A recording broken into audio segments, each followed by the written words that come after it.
Welcome back. നമുക്ക് കൊല്ലത്തേക്കൊന്ന് പോകാം. അവിടെ ഒരു അപകടത്തിന്റെ ഞെട്ടിക്കുന്ന ദൃശ്യങ്ങളാണ് വന്നിരിക്കുന്നത്. വാക്കനാട് നിയന്ത്രണം വിട്ട കാർ തലകീഴായി മറിഞ്ഞ അപകടമുണ്ടായി. കാറിൽ ഉണ്ടായിരുന്നവർ അത്ഭുതകരമായി രക്ഷപ്പെട്ടു. കഴിഞ്ഞ ദിവസം വൈകിട്ടോടെയായിരുന്നു അപകടം. ആ ദൃശ്യങ്ങളൊന്ന് കാണാം ആദ്യം.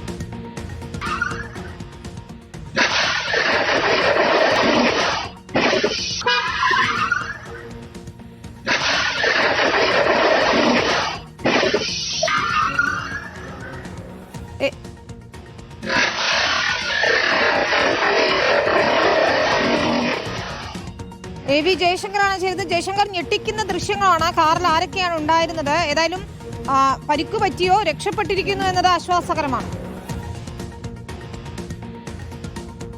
അതായത് വിനീത, കഴിഞ്ഞ ദിവസമാണ് കൊല്ലം വാക്കനാട് ഇത്തരത്തിലൊരു വാഹനാപകടം ഉണ്ടാകുന്നത്. അതിന്റെ ദൃശ്യങ്ങൾ ഉച്ചയോടുകൂടിയാണ് നമുക്ക് ലഭ്യമാവുന്നത്. ആ ദൃശ്യം കണ്ടപ്പോൾ തന്നെ നമ്മൾ ആദ്യം ചിന്തിച്ചൊരു കാര്യം, ഈ കാറിലുണ്ടായിരുന്ന ആളുകൾക്ക് എന്തു പറ്റിയെന്നാണ്. പക്ഷേ ആ അന്വേഷണം ചെന്നെത്തിയത് വളരെ സന്തോഷകരമായ ഒരു വാർത്തയിലാണ്. കാരണം ഈ കാറ് നിയന്ത്രണം തെറ്റി ഇങ്ങനെ തലകീഴായി മറിഞ്ഞിട്ടും ആ കാറിലുണ്ടായിരുന്ന ആളുകൾക്ക് ഒരു തരത്തിലുള്ള പരിക്കുകളും പറ്റിയിട്ടില്ല എന്നത് വലിയ ആശ്വാസം നൽകുന്ന കാര്യമാണ്.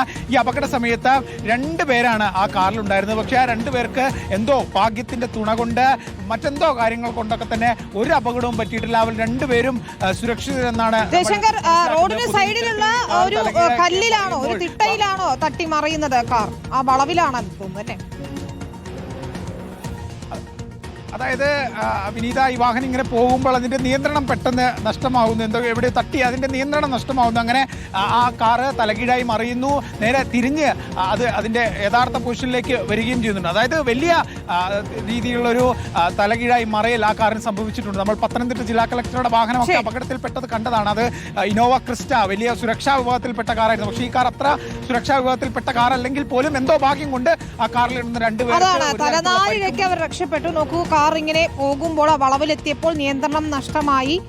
അവിടെയുള്ള തിട്ടയാണെന്ന് തോന്നുന്നു, അതോ കല്ലാണോ എന്ന് മനസ്സിലാവുന്നില്ല. അതിൽ തട്ടി തലകീഴായി മറിഞ്ഞ് വീണ്ടും അത് നേരെ നിൽക്കുകയായിരുന്നു. ഏതായാലും അതിലുള്ളവർക്ക് ഒന്നും പറ്റിയില്ല, പരിക്കൊന്നും ഇല്ലാതെ രക്ഷപ്പെട്ടു എന്നതാണ് ഏറ്റവും ആശ്വാസകരമായ കാര്യം. ജയശങ്കർ വിശദാംശങ്ങൾ നൽകി.